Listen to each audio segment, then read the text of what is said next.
Batting, bowling, fielding সবকিছুতেই দাপট দেখাবে, ম্যাচ জুড়ে প্রতিপক্ষকে রাখবে চাপের মধ্যে, আর সবশেষে তুলে নেবে বড় জয়। কলকাতা নাইট রাইডার্সের এমন রূপই দেখতে চায় দর্শকেরা, কিন্তু এবারের আসরের কলকাতা যেন বড্ড অচেনা। অবশেষে সানরাইজার্স হায়দ্রাবাদের বিপক্ষে স্বরূপে প্রত্যাবর্তন ঘটল কলকাতার।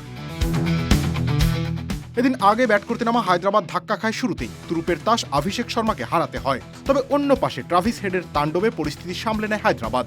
হেড ফিরলে কিষান অন্য পাশে বড় সংগ্রহের চেষ্টা চালিয়ে গেছেন, কিন্তু তাকে সঙ্গ দেওয়ার মতো কেউ ছিল না।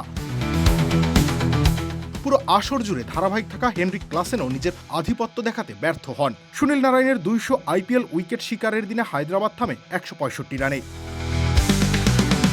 তারা করতে নেমে কলকাতার রাজস্বিক শুরু পায় দুই ওপেনারের কল্যাণে। ওপেনিং জুটি থেকে আসে 49 রান। এরপর আর পেছনে ফিরে তাকাতে হয়নি কলকাতার। অঙ্কৃশ রঘুবংশী নিয়ন্ত্রণ নিয়ে নেন পুরোপুরি, তাতেই 7 উইকেটের দাপুটে জয় পায় কলকাতা। ঘরের মাঠে এদিন জিততে পারলে হায়দ্রাবাদের প্লে অফে যাওয়ার রাস্তাটা আরো পরিষ্কার হয়ে যেত, কিন্তু সব হারানো কলকাতা তা হতে দিল না। বড় ব্যবধানের দাপুটে এই জয়ে নিজেদের কোয়ালিফায়ার খেলার সম্ভাবনা কিছুটা হলেও টিকিয়ে রাখল কলকাতা নাইট রাইডার্স। রবিউল ইসলাম রানী, খেলা 71।